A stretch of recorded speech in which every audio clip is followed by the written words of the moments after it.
Miss Andrews, are you okay? Definitely not. I'm actress Valerie Allen, and I play Amy Andrews in the new film, The Empty Space. It's okay. Everything's gonna be okay. A violent attack leaves her without her boyfriend, her home, her sense of self. Amy, like so many of us, suffers from mental illness. As she tries to get her life back together, she's haunted by terrifying visions that may or may not be real. Empty Space goes beyond the slasher and takes you deep into the void. We hope you join us as our film premieres on streaming. We also hope that not only are you frightened, but you gain some insight into a serious problem that affects so many people, including the filmmakers. I know how it sounds. What if it's real? The Empty Space, a terrifying new vision from director Andrew Hara.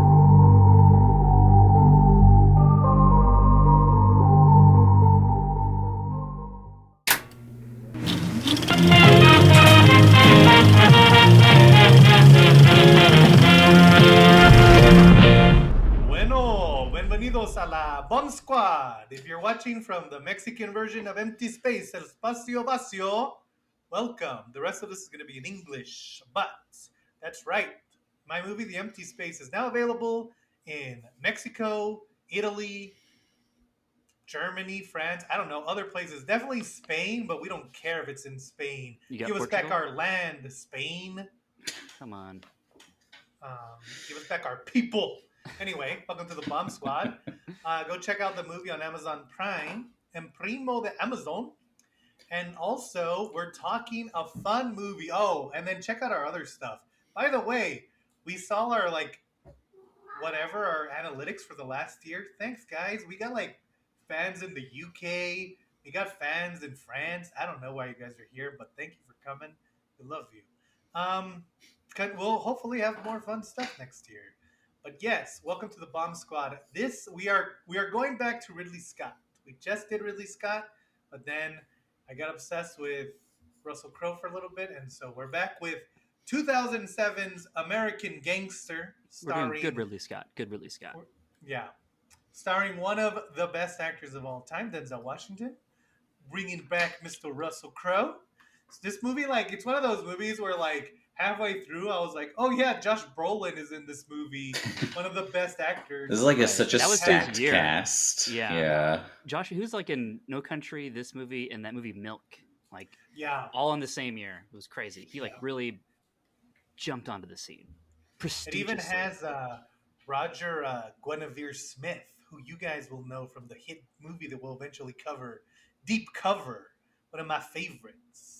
It also has, who's that? Oh, it has John Ortiz, who's a pretty big actor, and he literally has one scene where he plays a crackhead cop and dies. So I was like, okay. It has John Hawkes, who most people probably know as Kenny Powers' brother-in-law, who's shit on by Kenny. It's oh yeah, I forgot he's a real good actor too. Not just comedy stuff. Also in the gang. Yeah, that's where most people know John Hawkes from. It's true. From Eastbound and Down. That's where John Hawkes is known from. What's the big John Hawkes thing about? He was also in that Group Love music video. He's in Winter's Bone. Billboards. Yeah, Winter's Bone, where he got Oscar nominated. Oh yeah. Fucking every movie ever made. Oh, and Exorcist 3 connection, Kevin Corrigan's in one scene of this movie. Kevin Corrigan also popped off that year too. He bites Russell Crowe's finger. From the inside, we haven't even talked about what this movie's about. We'll get there. We're just gonna list actors and say that we like them. T.I., Common, Chiwetel Ejiofor. I know. Everyone's in this movie. Our back and forth when we were talking about that one dude in House of... what was that movie we watched? Body of Lies. Body of Lies. The hotel clerk from that movie, who was also in 30 Rock that we were talking about, he's in this movie. He plays a random guy who yells at Russell Crowe, who's a cop. Oh no, he was in The Insider. He was in The Insider. He played the guy at the hotel. Yeah, and he's a racist cop in this because he screams Jewish slurs at Russell Crowe. Yes, who I didn't realize till that scene was playing Jewish, but whatever. He has to go star of David Nicholas. They showed one time. Okay. One time. Yeah. It also has Norman Reedus, and he barely shows up in the film. And I think his name is Norman. Just like that other movie, that French space horror film we did, where Norman Reedus is in it for 2 minutes and then just dies. Pandorum. Pandorum, yeah. So this is just connecting all over the place. And then Ruby Dee, I believe, is the mom, and she was one of the few Oscar nominations. But I didn't really know who she was until this movie, so I assume she's probably someone from like maybe the 80s or the 70s. But she did a good job. No, she did a great. Like she has one scene in here. But before we do that, William, will you tell us what this movie is about? Oh yes.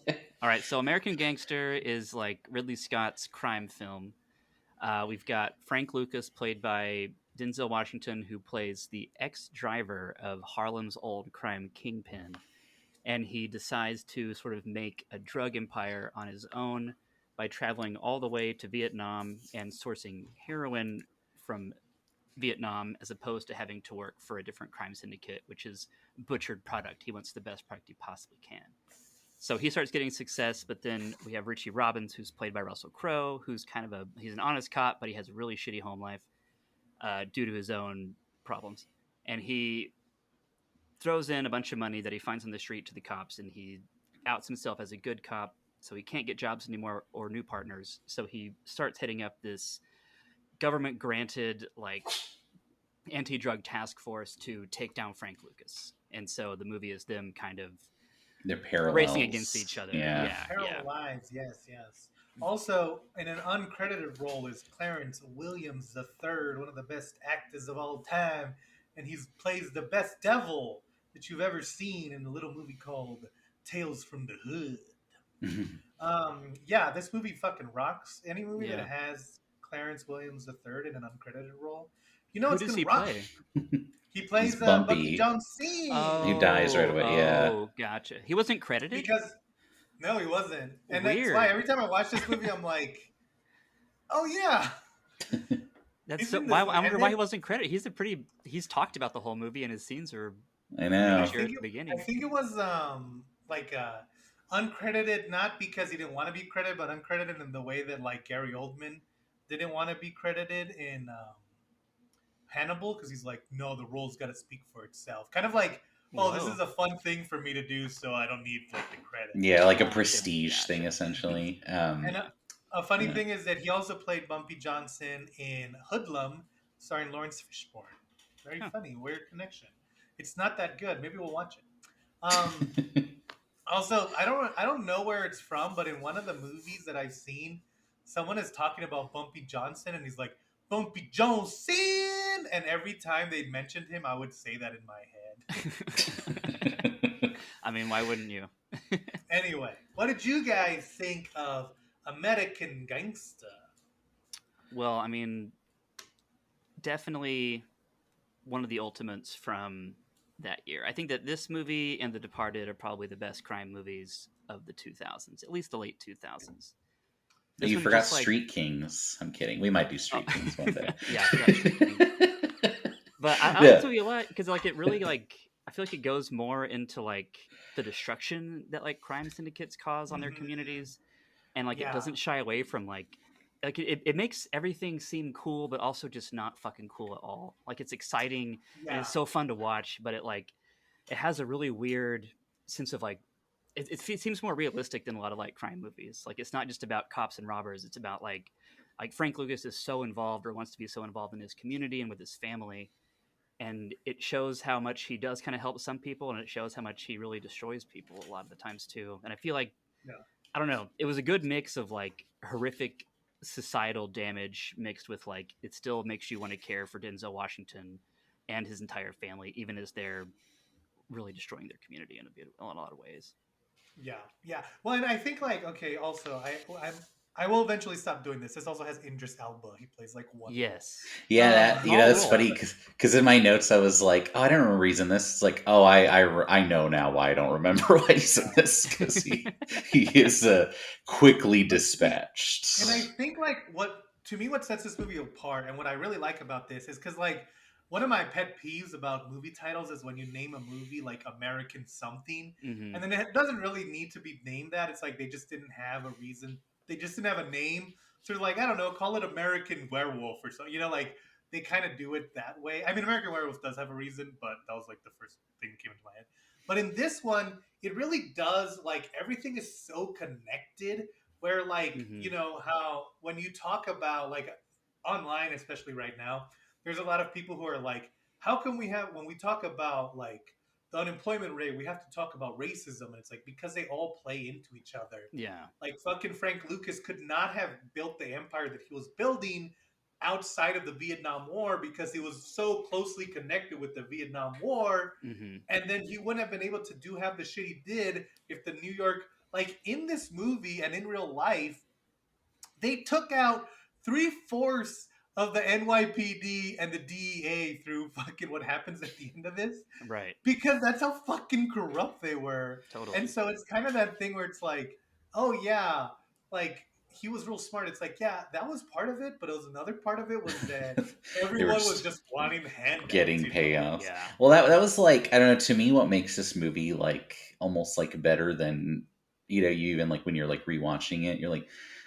oh, I almost want it to be like, I don't want them to change what they're showing me, but there's so much interesting stuff that they don't show. You're like, I almost want this movie to be 3.5 hours, because like when like you see like the kind of weird relationship he has with his Vietnamese supplier, where you're like, oh, I almost want like more of this, like him having to go to Vietnam, like, and it's only like 5 minutes, but it's like there's such a cool like dynamic here of him just like out of it, And that guy is so cool. The opium grower is like, I know, he's cool. kind of like He wise. Cool yeah. He's like sitting on his little like pillow, and someone passes him a pipe. Yeah, it's just like weird, peaceful area. Like as the war's ending, he's like, I mean, we'll be fine. Like, everyone eats heroin, but what are you gonna do? You couldn't do this anymore, Frank. Yeah, like he's even trying to talk him out of it. He's like his best buyer. It's just such a funny, like, I don't know, or like at the end. Well, maybe we shouldn't get to the end yet, but there's a lot of stuff near the end where it's like, oh man, I really want to see more of like them like together and stuff like that. That's my one gripe with the movie for sure, is that there's some of the best scenes. Yeah, I will say that. Well, and we can talk about it when we get there. But I do think the end is a little rushed. And not rushed, but I just wish they had expanded on it more. I think that's why and it's like not one a classic. of the things. Yeah, I think one of the things I really liked about this, and I think it's not so much that the end is rushed, but the beginning is so strong. Because Frank Lucas starts, and he's like Bumpy Johnson's driver.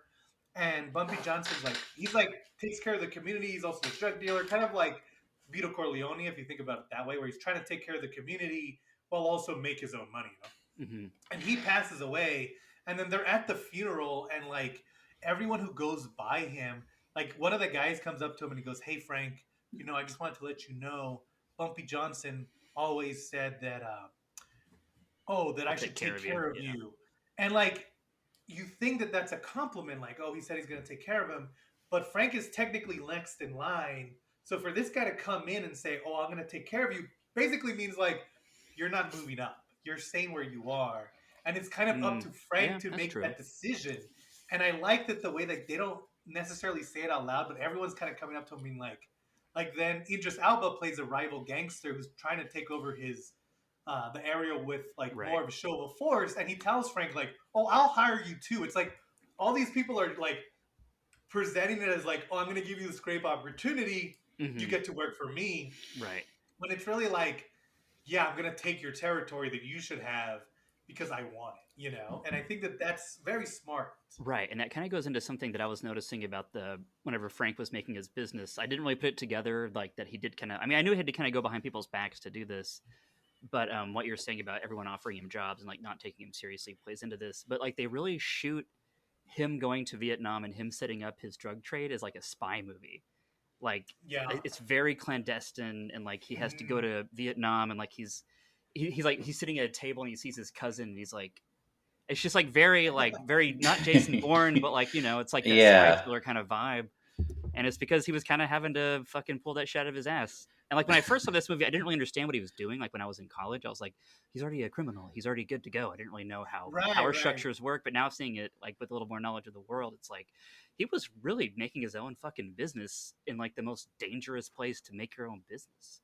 And he just did it. He just did it because he had sheer will, which is really his best defining factor is the fact that he just will not take shit from anybody. Like that's the reason why he survives the entire movie.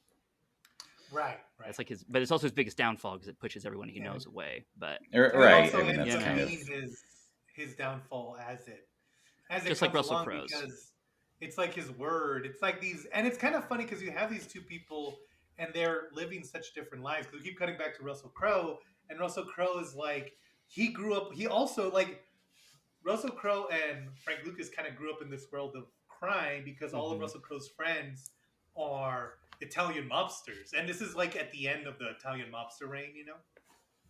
And so it's when the Italians are still trying to, like, they still have enough power to be worth having a meeting with, but they don't have enough power to really, like, set things in stone anymore. And so it's kind of funny to see that dynamic because you very rarely see that side of things where it's like, oh yeah, shit eventually started to go bad for these guys, you know. This might be the only movie I've ever seen where they even talk about that, like different crime syndicates taking over the Italian. Well, that I know. Ghost Dog.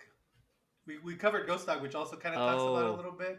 Yeah, I've seen Ghost Dog. I don't remember that part from it, but I definitely. It's almost, I don't know. It's like a weird background thing, and I almost feel like a lot of movies are just kind of like they assume that you kind of know, but I feel like most people don't. You know, that they like were kind of being phased out. So right. You know, that's kind of it's an interesting thing, and I mean, I think that part of that too is, like they almost frame it like, oh, part of the reason Frank got away with it for so long is because everyone was so racist they didn't suspect that this guy would be the one actually like running it. Well, and he didn't make a show of it either. He just kind of like lived his life. That's like his big thing. Yeah, that is a big play. It's like the racism necessarily that they didn't think he could do it. It's that because Frank Lucas, like, he dresses in a suit, like a businessman. Yeah, and like the way that he gets on their radar is that they go to like a fight with his new wife, and she buys him like a fur coat. And them seeing him in that fur coat is like, why is this guy important? And it's funny because it's like, because he was dressed traditionally as what they assumed the African American gangster was going to look like. Right. That's when they're like, oh, now it's time to pay attention to him. Bingo. Yeah. And it's such a funny, like, random racist part. Right. And I mean, it's like a $10,000 coat. Also, those coats $50,000. depress me. I know, those like it's the ugliest chinchilla coat ones. ever. No, they're hideous, and you know they shouldn't be made. And it had a matching hat. Yeah, with a giant like fur hat with it. Yeah, no, it's funny because then that's what, like, it's isn't it literally like the famous Muhammad Ali match that they're like, it's he has like not front row but like very close to the front. They're like, how did he get such good tickets? It's better than some of the Italian guys. And then that's kind of when Josh Brolin just kind of tries to do kind of a very like generic, like kind of a generic shakedown to be like, hey, I'm the corrupt cop. Can I just say, I love like how blatantly corrupt cop Josh Brolin looks in this. He looks like an American dad when Roger becomes a corrupt cop. That's exactly what Josh Brolin looks like. You're like, okay, this guy looks like the devil. Like he looks so like Joe from Borderlands. With his slicked back hair and his like mustache. Yeah, it's so good, but it is insane. It's so great. And then he's like trying to like kind of investigate him, but just to shake him down. I don't know. It's interesting. And I like the way, because like you have all these huge heads kind of going at each other, because you have even Richie's like pretty big deal, and then you have Frank Lucas, and then you have these cops, and none of them are like, it's like, you know, it's like the fucking 4 rockets all shooting at each other. And so it's interesting anytime any of them clash, because then even Richie and fucking Josh Brolin clash a couple of times, and you're like, damn. And it is funny, like, there's a scene where they pull him over, and when they pull over Frank Lucas, like, they're just shaking him down and stealing drugs out of the back of his car. And, like, in broad daylight, and they're just putting it in their police cars and leaving. Yeah, just taking off. You should at least try to hide it. And Frank Lucas even sees someone taking a picture of him, and he's just like... I know, he's just annoyed. Well, like Russell Crowe, like, is very early on, he's on like a stakeout. He just watches like a handoff with marked bills with these cops just in a restaurant with people in it, and he's like, "Oh, I better chase him down, or this could cause problems." And be like, "By the way, these are marked bills. I know you're corrupt cops, but we're not saying it."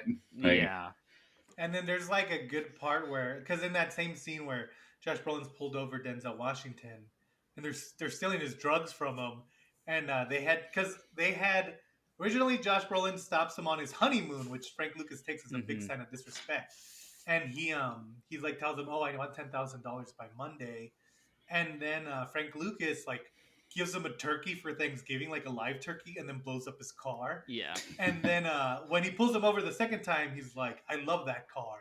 And then Frank Lucas goes, "Maybe next time it'll be your house that blows up."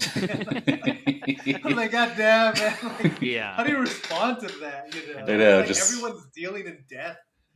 And then Frank Lucas gets in his car and like just bashes his brother's face against the window because it was right, because his brother's like the Fredo. Just he never listens to him. So he brings over every family, and they should have called this family the family of Fredos, because every single one of them fucks up in a little different of a way. Right, because they're small town people in this cool new life. I know, with this super rich person life, yeah. So, yeah. And again, like the scene that I was talking about the mom. So there's a great scene after they get their first shakedown attempt. Frank Lucas is like super mad, and the mom, like the whole time, they've kind of done the thing that a lot of gangster movies do, where they're like, "Oh, the mom doesn't know what's going on, like she's out of it, you know." And then that scene, the mom comes up and she's like, "You know, Frank, like even I know you can't kill a cop," and it's like, oh, the mom, she fucking knows exactly what. Right, like come on. I just want to hear you lie to me, Frank. Don't fucking lie to me. You know, there's like what I really like too is because the whole like dynamic with Russell Crowe is like at the very beginning of the movie he's just like a beat detective or whatever, and they're like on a stakeout, they see a car, they break into it, and it's like almost $1 million, and it's not even like, oh, you're taking a payoff from like some like obvious dirty comp thing. It's one of those things where it's like, no, this is like literally a victimless crime that no one would ever know you specifically did, you know? Yeah. Right. No one so it's like no one knew about it. Right. So it's like even in most normal people, like even a good person, because you're just ripping off like shitty drug dealers who will never find out. And he's like, no, we have to take it as partners. Like, come on, man, we don't have to do that, you know. And he's like, if we turn this in, other cops will know that you're like so insanely like on like lawful that none of them will ever trust you. Like not even the really like dirty, like just even normal cops won't trust you because no one would do that, you know? Right. Yeah. And that's like such an interesting like, because everyone keeps bringing it up and it almost becomes like this funny thing. Like even at the very end of the movie when he finally meets Frank Lucas, he's like, "Is it true you turned in $1 million?" Yeah. And he's just like annoyed that like won't ever like like he won't ever shake it. It's just such a funny, because then the very next time you see his partner, his life has been ruined by this. Right. He's like become like a junkie. Yeah. And he's like killed a dealer and they have to like get out. And like that scene in the ambulance whenever the cop or the partner like is drooling on himself trying to explain himself away is like so fucking hard to watch. That guy does such a good job. It's so awful. See, this is my second time, because the first time I saw this in theaters and I hadn't actually like seen it again till now. I remember like that scene where they have to get out of the apartment and they have to like essentially pretend that the dealer he shot is still alive, so the mob won't like tear them apart as they like leave the apartment. Shot a black guy, right, in like Harlem, yeah. I was like, oh yeah, that's like 20, like that's like his defining character arc. It's like, no, it's just like 5 minutes, and it's so cool that it just sticks in your mind as like, like this is like, and the whole movie's like filled with little 5-minute moments where it's like, oh, this is just like a badass scene, that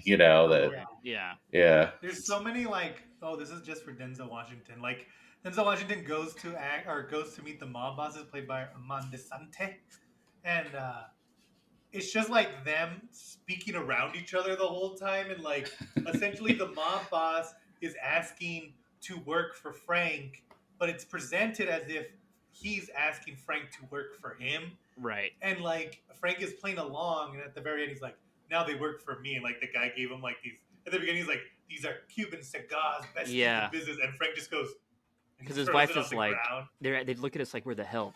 And he's like, now they work for me, baby.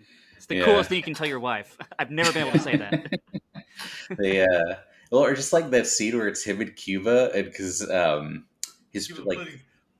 Bucky Jones. No, he plays Frank Nicky Barron. Barnes. Nicky Barnes. yeah his but Frank's heroin's so pure they call it what blue magic, Blue Blue Magic, Magic. just like Yeah. your and shirt. then oh yeah right here, and then Yeah, Blue Cuba Magic. is also calling his like watered down shit blue magic. So they get into an Yeah. argument. About it. He's like, "Hey, you could call it red magic. You could call it blue dog shit." It's just Yeah. funny. Like it's like this like 5 minute scene again is just such great actors Yeah. just bouncing off each other. Totally. And I Or will the say best- that like Frank Lucas gets so many more scenes than Russell Crowe does. Like Oh, I yeah. the Oh, Russell Crowe yeah. stuff is good, but like whenever it would switch from Frank to the cops, it was just like, are you sure? Like I could watch the Yeah. whole movie just about Frank But, Lucas. like I I almost like that know. you So see the good. cops slowly figuring it out, like, and it's almost never a mistake Frank makes. It's something someone in Yeah. his family makes. Mhm. Yeah, His and I wife do or his kind of feel brothers. that it Yeah. works in a way where it kind of feels like a police investigation where the police aren't involved that much. Like maybe they're present, and then as the movie goes, they kind of like start getting bigger and more time, because their investigations leading them more to the end point, which is Frank. Yeah. And but also we forgot to talk about the best scene in the whole movie is where Frank beats the shit out of some dude in his house, and then he's like yelling at everyone, and like his butler is like cleaning the blood off of the fucking rug, and he goes, "Don't smear it, you Scrub. spot that shit." Yeah.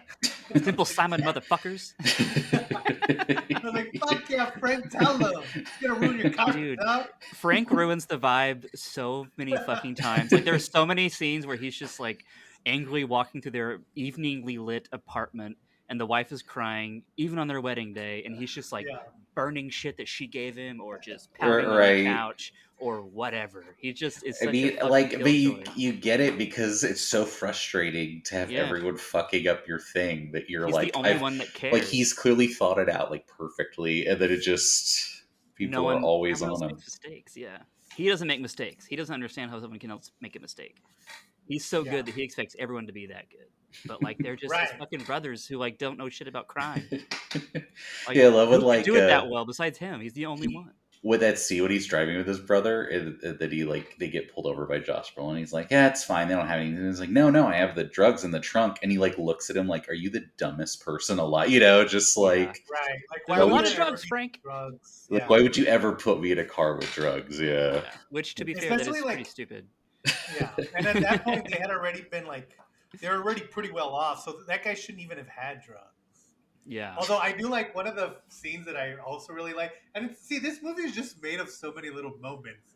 Because at the very beginning, when Frank brings over the drugs the first time, he like shows it to a dealer, and he's like he's like a scientist. Looks like he's in Like a fucking nerd guy, Oppenheimer. yeah. And he's like doing it all, and then like he's like, "This is great, Frank," and he goes, "Frank, can I partake in this?" And Frank is like, "Get the fuck out of my house! You can do it outside." And he's like, "Thank you, Frank." And it's Yeah. like, it just seems like he's going to like do his taxes. Like, no, this guy's about to do heroin. Fucking Yeah. bag of it. Yeah, the guy's I face mean, when he says keep it is just like it's it's like so, so like- subtle. It's But like you so gotta think, heroin like, excited. in the 70s, and you're like a scientist, and that's probably the first time you'd ever seen 100% pure heroin. It's like Yeah. you got to be excited to try it if you're already a drug addict, Right. Absolutely. Just got to be the best. I know. But yeah, and I think I do think that because what ends up happening is that, spoiler alerts, go watch this movie, it's pretty cool. What ends up happening is they do arrest Frank, but then Frank ends up turning witness for the cops, and so he ends up turning in all the other cops, which is like, I don't even know if criminals would be mad if you did that. Like, if you're like, you're a snitch, it's like, yeah, but I snitched against the cops, it's like, Well, no, Okay. and they almost Yeah. the way they like frame it is because essentially like Josh Brolin finally, I think he like does a raid on his house when Frank's out of the country. He literally shoots his dog and like finds the money hidden under the doghouse and stuff. And that's when Frank's going to kill him, and his mom stops him. And it's almost like they frame it like Frank's like, "Oh, this is literally the only way I can get to these cops." Like Yeah. I'm already caught. There's no Mhm. reason not to do this to like bring them down with me. Right. And And it it does- does a good move. And I think that's kind of what we were talking about at the beginning of the podcast. It's just like that is the part where it's like there's a whole scene that's kind of like Frank Lucas is in church, and there's like church music playing, Catholic church music playing, like very grandiose, very cool, very much The Godfather. And there's like a shootout going on across town, and it's like all this crazy shit is coming to a head. And then they finally arrest Frank, and you're just like, okay, well, I don't really feel that emotionally, taken with this arrest. So what's going to happen now? And then they start having these deals with Frank where he's giving up the cops, and it's like, it seems like there should have been like an hour of that, like a whole other act of That's like what them working together. it's to, like, so get the, good them like yeah, working together, and then you even find out, and it's almost funny because like it's like this meeting between them changed their lives. That like not only does yeah, Frank turn witness, but Russell Crowe's character stops being a cop and yeah, becomes a defense attorney and defends Frank like later in life, like right. to try to be Well, like, and oh they no, talk he does, about it. They yeah, talk about like they say he's in law school at the beginning, like a throwaway line. And then he gets yeah. his bar. He passes Yeah. the bar. He gets that letter. Mhm. Yeah, And then and so when it comes out at the end, it doesn't come out of nowhere, but you're like, oh, I didn't expect this to happen. Where it's like, oh, and yeah, then he helped them get out of jail. Right, and it's like I And want it's to see even that transformation, and it kind of shows them right. talking and laughing together as they're both kind of like, "Fuck these dirty cops," you know. yeah. But at the Yeah, same time, you're like, "Oh no, just give me 30 minutes more of this, just to right. like." Mhm. Develop this somehow, because And it's Richie's already into like having criminal friends. Like all of his high school friends are like right. crooks, so it's like it's not like it's a big jump. And he would have like Yeah. had something special. I don't know. They could have had a cool time. It's and like and I yeah, you couldn't really break because I would almost say like it would have worked almost if you broke it into a two-parter, but the two parts would have been so weird it wouldn't have even felt like the same movies where Right. I it's like know. one of them is about a criminal and the other one's about two guys bringing Yeah, down corrupt figuring it cops. out. Like that is way lamer than like the the actual American Gangster Yeah. film, but it does feel like a weird, like an Yeah, insurmountable problem. There's like and no real solution. And I think one of the funny things is when I was reading about this movie, like I was reading the reception, and there was like Frank Lucas's representative said that this movie like was 90% inaccurate, but then it goes Frank's legal representative Richie, and I was like, the cop who arrested him, like he was still his lawyer when the fucking movie came out. that is Will one of you die? that is very funny though. Like, because I did read too, because it's like based on a true story. Frank Lucas is a real guy. All these people were real people, but I was like, oh, how much is true? How much is fictional? And then all the sources are like, oh, this is like 90% fiction, but it's like, yeah, but it's a bunch of cops saying that, because even one of the Yeah, cops is like, Right. Frank Lucas was like a barely literate savage. It's like he like evaded you guys for years, Yeah. So it's also like Everything the movie was trying to Frank say. Frank Lucas was a savage. It's like, yeah, that's what a cop would say. I It's like, know oh, That's it's what wow. a like that's cop who what got the, arrested would say. that's what a racist '70s cop who's still Yeah. extremely angry about it might say. Yeah. And I'm Um, sure there's movie magic, and obviously there Yeah. is kind of like you don't really want to glorify a heroin dealer because Right. it's yeah. But there's like the scene where Well, like the Vietnam War's ending and like his like wife just like he just burned the coat and then all of a sudden the next day the Vietnam War is declared over. So it's like yeah. everything kind of culminates very conveniently for dramaturgical purposes. yeah, I'm Yeah. sure thematically it Yeah. definitely like did the beats and stuff in a certain way that probably Yeah. wasn't true to life. Right. And I Um, think like and see, and that's the thing, and maybe I'll do a deep dive about this. I kind of want to, is that to me, like it's on the audience to find out what really happened. Like Killers of the Flower Moon or something like that. When you're interested, like I remember I really liked the show Chernobyl, but I didn't take everything Chernobyl said at face value. It just got me interested enough that I started reading about it and like learning more about it. And that's really like our responsibility as filmmakers is not to fucking tell you exactly what happened. It's to tell you right. a story. Yeah. And if we're gonna do, and like Oppenheimer is a great example of that, where it's like I don't know how much of that shit was real, but I do know the story that Christopher Nolan was trying to tell, and that's helpful to me. And so Yeah. I think that becomes part of it. But I think like either way, it's also on the other hand, it's like, yeah, bro, there's no way the NYPD is gonna be like, yeah, that's exactly how that happened. We're so corrupt that we just let them Yeah. kind of walk We through were Harlem and do fucking whatever up. the fuck you wanted. And I think that even Frank Lucas, like after he got out of jail, like he got arrested like several more times for like racketeering, like Yeah. just doing Yeah, more organized like I crime. said, I'm sure he's It's so funny because at the end it goes Frank Lucas was released in 1995 or something like that. But then when you read about it, it's like, no, he was released in 1987, but then he broke more laws and they threw him Yeah. back in prison. And then he was released in 1994. and he was sleeping in Richie Robbins' couch for the rest of his life because they were best friends. And We'll never see that too? movie. This is something that is very rare, but according to what happened, Frank Lucas's wife left him, of course, once he got arrested, and she went back to Puerto Rico, and then he followed her to Puerto Rico, and they got back together. Usually, like, gangsters cool. have trophy wives who hate them, but apparently they really did love each other. So, Yeah. that's the story that we should have seen, is a love story between this drug dealer. Right. And his wife, yeah. And the beauty queen. And that's almost like, and that's why I will say to you, you almost want another hour, not just for the ending, but like it'll just kind of randomly cut to scenes of just junkies, just whose lives have been ruined by heroin, Yeah. But it never, like, none of them are really like focal point characters. So it is one of those things where it does feel very like, hey, this is bad, but you're not following a junkie. It's like you almost want that viewpoint more personalized rather than just like, by the way, heroin's fucking gonna ruin your life. And you could tell the things. What were you gonna say? I think that, like, they kind of alluded to the guy. There's a cousin who shoots his girlfriend that gets in trouble, and I think they were kind of alluding to that he might have been an addict, but like not enough to like fulfill what you were talking about, Josh. Like they kind of had some hints. He also they could have gone farther on that for sure. He would have already hated Frank because Frank beat him with a piano earlier in the movie. Yeah, that's why they can get him. Yeah, fuck that shit. Like he hit him fucking hard. To be fair, he did shoot somebody in Frank's apartment. Yeah, but and fuck I think that.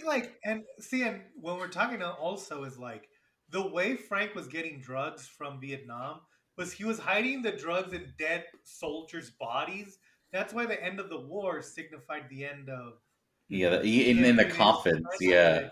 You could almost make a whole movie. I mean, Bad Boys 2 is about that. That's exactly it's also what Bad funny Boys happens. Yeah. That there's like multiple movies where a main plot point is hiding drugs in the bodies, and one of them is Bad Boys 2. It's like people are like offended now if Tony Stark kisses his girlfriend, and Michael Bay was like, what if we start this movie with a KKK band, and then we have bodies like flowing around the ground? It's like, okay, we don't have to do all that, Michael. You know what I did like too is with that guy, the actor from 30 Rock is like playing berating him because he basically, everyone's so outraged that Richie figures out that the coffins are being used to like smuggle it, that they're like dressed. They're like, you're saying not only are we losing this war, but our like troops are dealing drugs? It's like, yeah, obviously they are. Right. Like, so obviously. Yeah. Even the public schools will talk about that. Yeah. And it is kind of like, I don't know, it's such an interesting, the Vietnam War is such a turning point for politics, for American culture and government. Right. And it's almost like it's when everyone starts giving a shit. Yeah, there's that scene in The Godfather where, I mean, a huge plot point of The Godfather, especially part 1, is that the Italian mob refuses to sell coke or drugs to anyone. To school kids. And like, they don't tell you this in the movie, but everyone in reality knows that was the end of the mobs, because selling drugs got everyone else so much more money that they just won all the power and influence that the mobs had for so long. And so it's kind of the same thing where like the Vietnam War is such a turning point as well, but nobody's really talking about it, but you know that it's there, Totally. It's this omnipresent it's such thing. An interesting movie, And that's what, like, like this. Okay, go ahead. Like, what were you gonna say? What were you saying about The Godfather? Something else that you were gonna say too, with like the Vietnam War being such a turning point, is that like Michael Corleone is so loved by his family because he is like a World War II war hero, and it's just like that's for like it's the exact opposite. Like they were spat at when they came home. Like like an embarrassing loss, Right. I mean, I think it is very much like, oh, that was such a humiliation for America that it like did damage the American like psyche forever, Yeah. Like we're still feeling it today. That, but it's like we just had fucking Christmas Come Early with Kissinger dying. Kissinger's little fucking reign of terror started really in Vietnam. Oh yeah, genocide for sure. That whole thing, and so it's like that's what I mean, because like watching like a Godzilla. I recently watched Godzilla, and it's the Japanese. It's kind of like they had their own thing, but the Nazis are such a clear evil. Yeah. And like even World War One, there was such a clear reason that we needed to stop that war.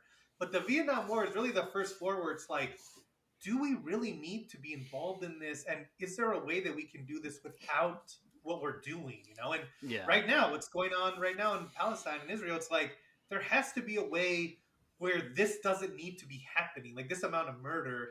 And I feel like before Vietnam, we were more willing to try every other thing. Like, regardless, it didn't work, of course, but U.S. was famously not going to get involved in World War II because of the fact that they didn't want to get involved in another war because they saw how devastating war was. And now it's like we're jumping in wars left and right after fucking 9/11. Right. And so I think the Vietnam War it was all just about French colonialism, right? Like it was just about protecting other interests. It wasn't. We were never attacked. There was never any sort of like responsibility that we had to like intervene. I believe it was literally like an ideological reason, like capitalism versus communism. Yeah, it's like no, we have to stop the spread, and just and that's what I'm saying. Like capitalism or communism versus Nazism. It's like the Nazis win, and they are planning to kill a lot of people for no reason. Yeah, like fucking communism versus capitalism. It's just different ideologies at play. And so there really shouldn't even be a war. It should be a war of words, Like we should all come to a conclusion on which one we should do. But it's just like that's not how the world worked anymore. And so it's interesting to kind of see a movie like right at that space before it, but that's kind of leaning into that area. And it almost feels like things are starting to go kind of bad where it's like maybe there was no way to stop what's going on now from happening. Maybe it was just the fucking World War II just right. Well, I mean, like, and obviously this. I don't know if we really want to get super political. Yeah, we're getting a little bit. But it's like what you're saying. Like, oh, maybe like capitalism versus communism is worse than Nazism. I think there's literally elected leaders in America that don't agree with that. Right. So it's that's the tricky part where you're like, certain people who will always think that communism's the worst thing. Right, and you can even say that capitalism is just as bad as any world war that we've ever been involved in, as far as death to the community, how badly it services humanity. Yeah. And I think to bring it back to the movie, I think that's why this movie works in its title of American Gangster, because it is trying to show you that like everything is so like there is no breaking off, or like if the Vietnam War didn't happen, Frank Lucas could not have done what he did. If the cops in New York weren't so corrupt, like they wouldn't have been able to do that. But if they were nicer, Frank Lucas wouldn't have been able to do it. And it's so like it goes all in a circle, and it makes it like this is why, because it is a kind of a critique of America. And they're even kind of showing us like the time and the place, and that's why like the scene with Ali is cool, because it's like this is like where we were. Right. And if it wasn't for the desperation of like poverty, there wouldn't have been such a need for heroin. Like there wouldn't have even been like anyone needing to do it. And it's like that's what's so hard about Frank Lucas, is that it's like there's that scene where he talks about like he saw his cousin get shot with a shotgun and his head blown off, and so he's like, I don't give a fuck about cops, I never have. It's like he's coming from this like world that's just like so fucking awful that it's just like the way he sees like heroin distribution is way different than like how me as like Christian white boy in New Mexico was raised like thinking about heroin distribution. Right. And it's like this movie does do a great job of like just like showing, I don't know, this like weird conflict that Frank Lucas brings to Harlem. Like it's really weird. Like in a way, heroin does bring relief, but it also fucks everything else up too. Right, like that's the only way he would have gotten that rich, because there's really no legal way to do it, for someone from his like. And he's so smart and so savvy that it's like if he could have gone to Harvard Business School and like started Napster, maybe he could have been fucking great at music, but like that wasn't an option. Right. So and I think crazy. It's such a good movie, but super cool. I think this one was good. I think you guys should watch it. You should. You know what my stupid very first note when I started watching this movie was? American Gangster? You mean Donald J. Trump? I went there. You went there. My first note says Bumpy Jones. then it says Clarence. I know, man. I was kind of when I was about to start watching this movie, I was like, oh man, when was the last time I saw this? And I was like, oh man, I don't know why I said oh man so many times, but I realized that I've seen this movie like so many times that No, like really. yeah, like watching it again, I was just like, oh yeah, this is just a refresher course. But I think that's what's kind of cool about this movie is that I don't think that I really realized how great it was until we all kind of talked about it. But it's always Yeah. one that like I've always just been down to put on. Like if it was ever on Mhm. HBO or if I just like randomly saw You it know what? somewhere, I'd be like, fuck yeah, that's a great thing to And put it's on. funny because I remember that we would sometimes just go to your house and watch American Gangster like in little bits. I'm sure we did. It was a great movie. Interesting. Yeah, I think that's funny. That's funny. That's No, like and I think like just your vibe is just that movie out of the Just American background. Gangster, yeah, just chilling. it's gangstering it up. Yeah. Cool. Thank you guys. Thanks for listening. I don't know why I'm making it seem like this is the end of the year for us. We're still going. Well, depending on when this comes out, maybe it will be. That's Yeah, true. depending on when I want to edit it. But yeah, thanks for listening. We'll check you out next week. I don't know where we're going next week. I do know what we're doing for January from my birthday. And then we'll also do end of the year. We'll figure out when we're gonna do that. But you know it's going to have empty space on it. So I hope you like listening about that movie. And then check out all our stuff. And we'll see you guys next time.